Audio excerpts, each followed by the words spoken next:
When it comes to romance and relationships, the entire Griffin family is the worst of the worst. They not only suck at dating, but when it comes to choosing their partner, they will always choose the wildest and most insane option. Nobody captures that better than Meg Griffin. She is the eldest sibling, and she is often the butt of the jokes. She is bullied in school and also bullied by her family. Somehow the bullying is worse in the family than in her school. Basically, while she is the oldest sibling, Chris and Stewie make fun of her at all times.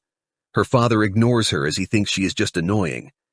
Meg has tried a lot of things to redefine herself and escape all the bullying and harassment. One time she actually tried to become a spy. Yeah, you heard that right. Of course, every time she tries anything, she fails in spectacular fashion. Meg often has to fight for her basic human rights, but she also wants to have romance in her pathetic life. Maybe a hot guy could improve things. Too bad for Meg that every time she tries to date, it is like watching a car crash in slow motion. You just can't look away. This is the area of her life where she fails the most. So today, join us on this journey where we go through some of Meg Griffin's hilariously unfortunate love life. Now remember, we are not laughing at Meg, we are laughing with her. We are kinda laughing at her.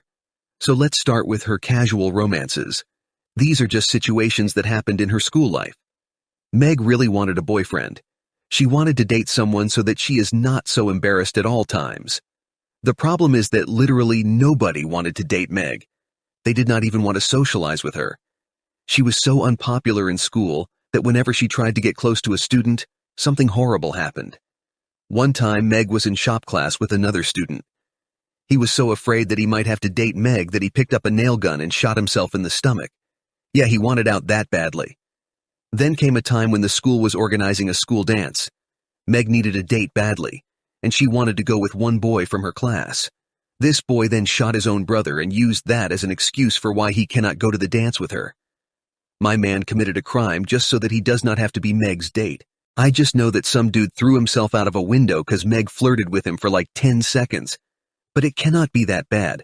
I am sure that at some point she was able to find a date at school. Nope, actually that never happened. Meg was so allergic to being able to date that when junior prom came around, she had no date and had to take the family dog to the dance. Yes, Brian, the family dog was her date. Also, the most hilarious and tragic part is that he only accepted to go when Meg threatened to end her own life. Basically, any male, even male animals, cannot stand Meg. Now I just can't imagine why all these guys are acting like this. Okay, so obviously Meg trying to date other students in her school was never going to work. Maybe she could branch out and start dating someone else. Well, Meg does just that, but in Griffin family style, she does the worst version of all time. Meg starts to date the mayor of the town, Major Adam West. Now Major Adam West is literally older than the Bible. The man is old. Still, Meg goes on a couple of dates with him, but it was never meant to last long.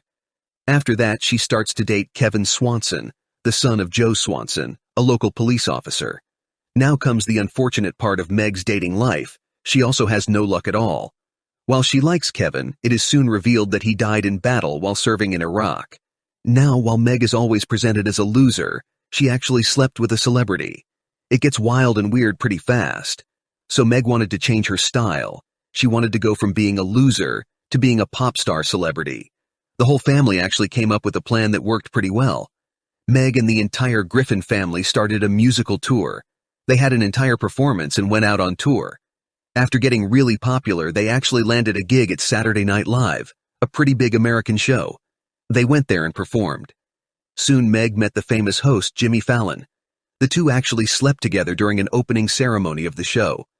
When Peter found out that his daughter slept with Jimmy, he lost his mind.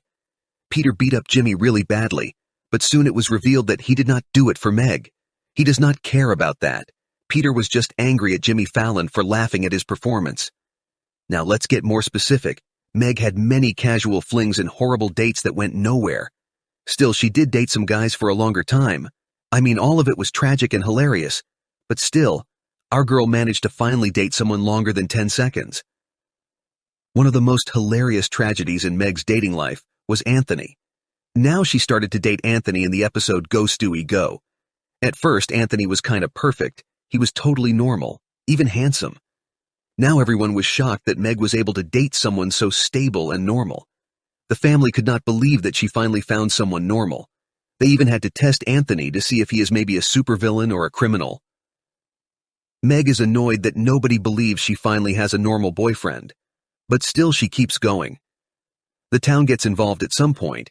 Even a doctor arrives to test Anthony to see if something is wrong with him.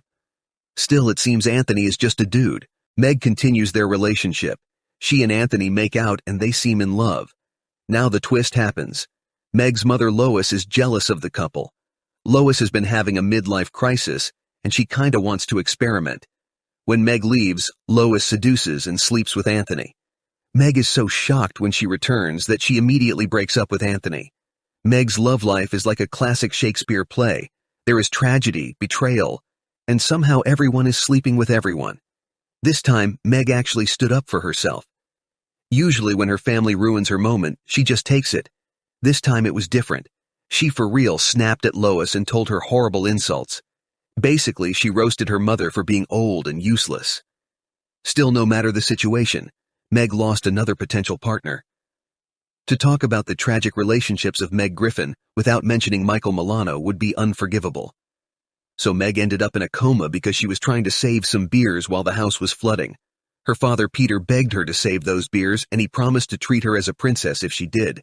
Since Peter rarely shows any affection to Meg, she did it and ended up in a coma. When Meg woke up from the coma, she met Michael Milano, a med student at the time.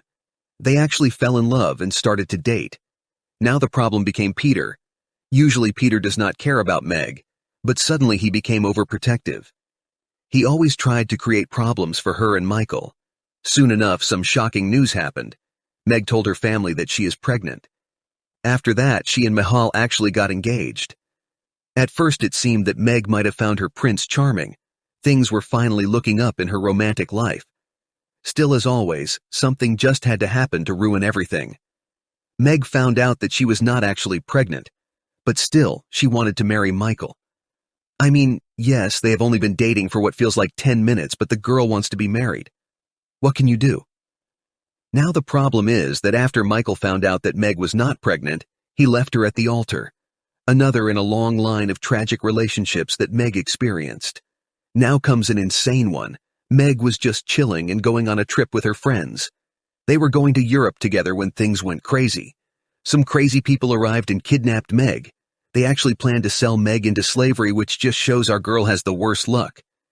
Then suddenly things kind of turned for the better. She met the man that wanted to buy her. It was actually a prince. Prince Faisal wanted to actually marry Meg and live with her. He was kind and nice. Meg for the first time felt secure and happy. Finally, this was her moment to have a happily ever after.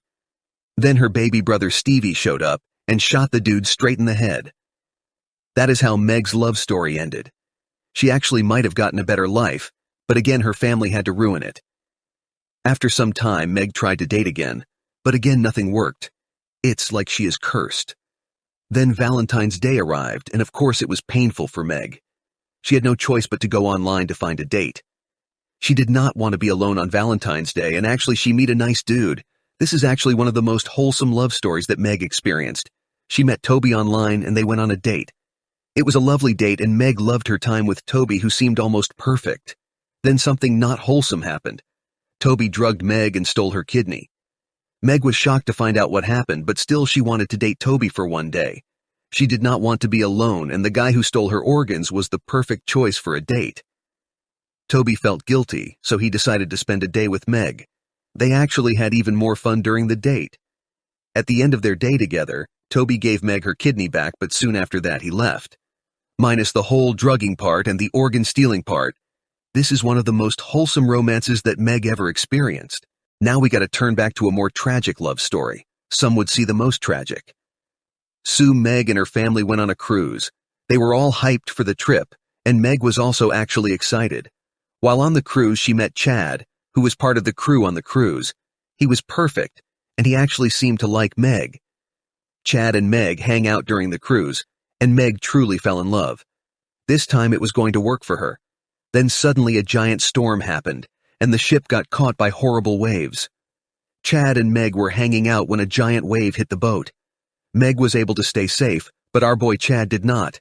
Bro literally lost his head. A piece of a boat hit him and it cut his head clean off. Now that incredibly tragic, But what makes it hilarious is Meg's reaction. See, a normal person would just be sad and lost, but not our girl Meg. She took some tape and some blankets and attached Chad's head back to his body. She then pretended like Chad was still alive and he just needs some medical attention. While the ship sank, Meg tried to escape with her family, all the while she carried Chad's dead body around. Yeah, it's just a little bruise. I do not think the dude will need any stitches, Meg. He is fine. What's more hilarious is that Chad's head would constantly fall off, but Meg was still convinced he is fine. Moving on to more of Meg's love adventures, we now come to Eli. Eli was a nice Amish boy who lived a very quiet life with his family. The Amish people all live in their villages far away from the modern world. Meg arrived with her family and fell in love with Eli straight away. Meg just needs the guy to have a pulse and she falls in love easy. Eli and Meg actually got along and for a while it seemed perfect. Then the troubles started. Eli's father did not like Meg and her family. Peter and him got into a lot of arguments. I mean, who would not like the Griffins? They are the most stable family ever. They even have a talking dog. Still, Meg and Eli tried to make it work, so they escaped together. They just wanted to be at peace and be happy. Soon they were found by Eli's family, and then Eli had to choose. He had to choose between being an Amish and being with Meg. Eli chooses to return to his normal life, and Meg was left in tears. Still, she could not do anything about it. It's not like she's a crazy person who would force someone to date her. Speaking of that, let's move on to the next horrible dating adventure with Meg. So Meg continued to just be desperate for love, any kind of love, but especially romantic. All her friends at school were dating someone and she had no one. Then she met Kent and went to the movies with him. Meg was convinced that she was actually dating Kent since he is perfect. She already started to create fake scenarios in her head about their future relationship. Soon after, she found out some bad news for their relationship. Kent was actually gay, and he did not want to date Meg at all. Now, for any normal person that would be the end of the story. He is gay and not interested, so let's just move on. Well, Meg is not the type of person to just move on. Now we enter the truly psycho territory. Meg still wanted to date Kent no matter what, and she got drugs. With those drugs, she planned to force him to sleep with her. After Kent found that out, he called her an insane person, and he left before something horrible could happen. Of course, Meg did not see it that way. She just wanted to date someone. Yeah, at this point, Meg needed some jail time since she was going crazy. Speaking of jail, Meg actually dated someone that was in prison, because of course she did. We went through the list. She dated criminals, princes, comedians, and of course criminals. Meg fell in love with Luke, a prisoner. Now, unlike a lot of criminals, Luke was actually a normal guy. He stole some medicine for his sick mother, and that is what got him into this situation. Meg fell for him and she would visit him in prison and talk with him all the time. After some time, Luke decided to escape prison and visit Meg. Of course, Meg was super happy, and when the prisoner climbed up her window, she just jumped to kiss him. Again, at this point, it should be obvious that Meg is much more insane than any of her insane boyfriends. Meg and Luke kissed for a while, and then it was time for him to leave. The problem is that he was soon captured by the police once more, and he ended up right back in jail. Now Meg was also in trouble. She did cover up his escape. For that reason, Meg ended up in prison as well. Peter and Lois, her mother and father that don't care about her, did not care at all. This was just another crazy event for them. After Meg returned from prison, she was now badass. She had tattoos and acted really mean. Unlike before when everyone made fun of her and nobody liked her, things were different.